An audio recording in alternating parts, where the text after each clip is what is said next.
There's a lot to do. This community is an important community. You're in the United States of America. This country is going through immense problems right now. We have 2 wars that they're worse than mistakes. A mistake is something that there's some redemption in mistakes. But when you have gross injustice, when the Pope tells you, the Pope, one out of every 4 Americans, 25% of Americans are Catholic.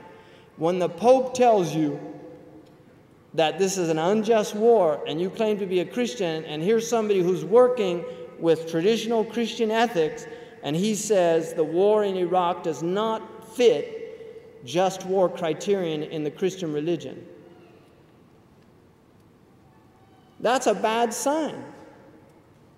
Because if you go against your own teaching, and many of these people claim to be Christians, if you go against your own teaching, you have no aid from God. And we believe, see, people get upset or get uneasy when you say these things, even though if you read the second inaugural address of Abraham Lincoln, he argued that much of the tribulation that was happening during the Civil War was a direct result of the sins of the American people that were perpetrated against African Americans.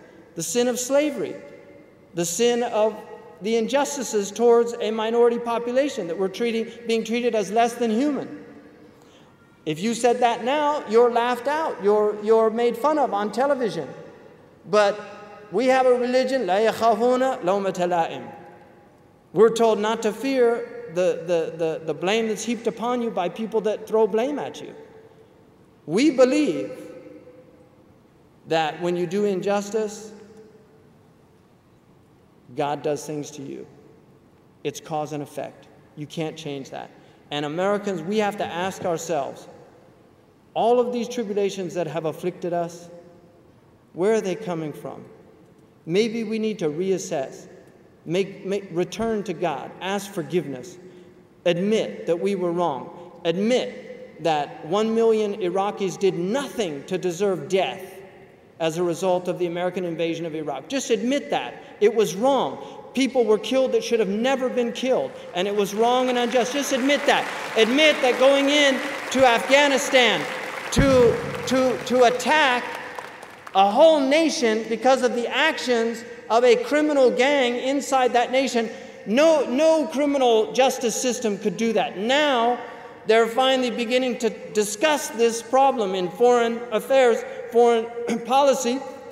They have an article about dealing with this as a criminal justice problem. It should have always been dealt with as a criminal justice problem. You can't have a war with the biggest army in the world against a gang that is smaller and far less effective than the mafia. Far less effective than the mafia. The Al-Qaeda has nothing on the mafia. And yet an entire nation has been moved towards these people. There have been, last year, 33 Americans died in terrorist attacks. Last year, 33. 15,000 died from low tire pressure in their cars. But we don't have a war on low tire pressure. Seriously, far more people die. You're more likely to get struck by lightning than killed in a terrorist attack. And yet this is the type of fear we need to reassess. We need to remind people. And I'm telling you, we've got nutcases, unfortunately, in our religion.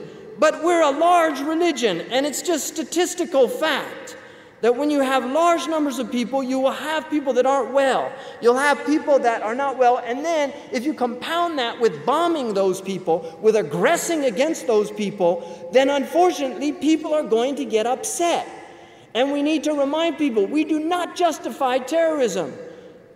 I don't think anybody in here believes in terrorism, and if you do, I hope that you stop believing in it, because it's simply wrong, whether it's a state terrorizing a people or small groups of vigilantes terrorizing peoples within a state. Either way, terror is wrong. It's wrong to terrorize people. We're people that believe in rules of engagement. We're people that believe in international law. We have law. International law was invented by the Muslims. Ahkam al-siyar. There was no international law before the Hanafi madhab. It didn't exist. Muslims invented international law, but when you say international community, the international community, and you don't include 1/4 of the population, which is Muslim, you exclude that part of the international community, and then the international community becomes the G7, and then you say, why can't these people just get on the program? Why can't we get on the program? Because we're not on the program. لن ترضى عنك اليهود ولا النصارى حتى تتبع ملتهم. They won't be pleased with you until you do exactly what they say. Well, unfortunately, that's not the way the world works. You might want to conquer the world, but the world might not want to be conquered by you.